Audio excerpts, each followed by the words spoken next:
Սիրելի եղբայրներ եւ քույրեր, մեծ բահոց երրորդ շաբաթը Աստուծո կամքով կփանանք մեր հոգևոր պլանի շրթները եւ գսենք. Երեսին կամք քո, որպես հերագինս եւ երգրի։ Քու կամքը թողադարվի ինչպես երկնքի մեջ, նաեւ երգրի վրա։ Աստուծո կամքը սուրբ է իր անունին նման։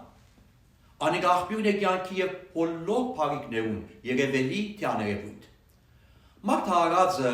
գարիք ունի ժամանակի որևէ ծրագիր հաջողցնելու համար։ Մինչ Աստուծո գամենալուն եւ գարենալուն միջև բացություն ընդմիջում բացարձակապես գոյություն չունի։ Աստուծո գարենալը կհետևի գամենալուն։ Ահա այսպես, երբ անսա թող լույսը լա, լույս եղավ։ Ժամանակի լումին Աստուծո կամքը հայտնվեցավ իր միածնին մարգարեությամբ, որպես փրկիչը աշխարհին։ Աստուծո կամքը ամենազոր եւ ամենակարող է։ Փավեվորնային ստեղծագործության, դիեզերքի բարձրության ու խորության, լայնքին ու երկայնքին, իրավու կհմայվինք եւ կսկանչանանք իր զորության վրա։ Աստուծո կամքը մարմնացումն է գար ու կանոնի։ Ստեղծագործության բազմակողմանի տարածքը,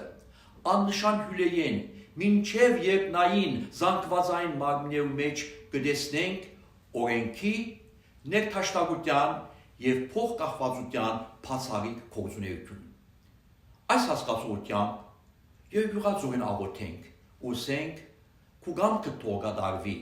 ինչպես երկնքի մեջ, նաեւ երկրի վրա։ Այս խնդրանքը բոլորս կգավիրե խորհրդածելու ճշմարտության վրա, այն, թե երկինքը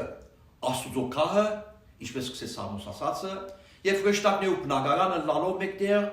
կպարփագե անթիվ ու անհամար մոլորակներ, արևը, աստղերը, հույլերը, բոլոր մոլորակներուն, որոնք ամեն կանոնավորությամբ Աստուծո կամքին համաձայն կհետևին դիեզերական օրինակիզմը եւ որպես այդպեսին օրինակ կծառայեն երկրի վրա ապրող մարդկությանս։ Ինչ ողբերգական պատկեր, մինչ ամբողջ դիեզերքը Աստուծո խոսքով ստեղծվեցավ, մարդը այս առանձնաշնորհյալ արարածը ստեղծվեցավ սուրբ երրորդության միագամ որոշումով եւ աստվածասավ։ Մարդը ստեղծենք մեր պատկերին համաձայն եւ նմանությամբ։ Ավելին, Աստված իր շունչը շնորհեց մարդուն։ Եվ ահա, ստեղծագործության բսակը հանդիսացող մարդ արարածը իր կամքը փոխանակ լծելու Աստուծո կամքին շեղեցավ օրինաթիրեն։ Եվ ինչպես Սամոս ասածը կնկարագրե, մինչ երկինքը Աստուծո փառքը կհյուսե, հակառակը մարդը իր բադիվը գործընծնելով ամփաններուն հավասարեցավ։ Ինչ ցավալի վիճակ։ Ստեղծագործության անշուչ մարմինները օրինակ կծառայեն Աստուծո պատկերը գրողներուս։ Թերեւ այս դխուր փոխանակումը մեզ հիշեցնե զանոթ իրավիճակներ, երբ քահաշարակը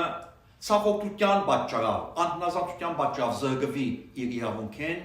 եւ հավատարիմ ծառամը զինք փոխարինե, եւ կամ բարձրաստիճան անցմը իրեն վստահված պաշտոնի մեջ թերանալով ըստուղակած հաջողակ պաշտոնյամը իր թիրքը գրավի։ Ահա թե ինչու դերունական աղոթքի այս խնդրանքը ահազանգ մնե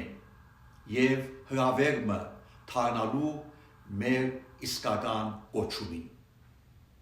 Հետևաբար, մենք որ ստեղծված ենք Աստուծո պատկերով ու նմանությամբ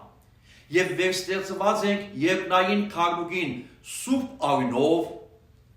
մեր կամքի առաքածները ուրախությամբ լայն փանանք սուրբ հոգի գենարար հովին, որ միշտ մեզ գարաշնորհ փարիին ու քերեցիկին։ Մեր գակին միանանք Աստուծո փառքը պատմող երկնային մարմիններու սիմֆոնիին, օգներքելով զինք մեր գործերով եւ առաքինություններով։ Անարժանապար աստվածահաճո երանքոմը ավելցնելով այս աղոթքին վրա աստական խնդրանքը կսեմ միշտ քու կամքը թողադարվի ինչպես երկնքի մեջ երկրին վրա եւ նաեւ իմ կյանքիս մեջ։ Քաչ հավատալով որ օչնչելու նման գարիք ունիմ իր կամքին, աչնոկտելու համար հոգիս ու մարմինս իրենց բոլոր շարժումներով ըսկարելության կետ նոտ մը ըլլալու դիեզերական համանվակին մեջ։ Մեծ պահոց հոգենորոք այս ճամփորդության մեջ, խարսխվելով մեր երկնավոր հոր կամքին մեջ, հետևելով այդ կամքին օրինագելի փորձատվող մեր Տեր Հիսուս Քրիստոսին, Սուրբ Հոգի շնորհքով զորացած աղոթենք ներսես շնորհալի Հայրապետին հավատով Խոստովանիմ աղոթքի 13-րդ տունը եւ ասենք. Փարիկ կամեցող կամքերը կատարող Տեր, մի թողուր որ ես իմ կամքիս համաձայն ընթանամ, այլ առաջնորդեզիս, որ միշտ քու փարեսեր կամքիդ համաձայն ապրիմ եւ որ մեկ ու արածներուդ եւ ինձի բազմամերիս։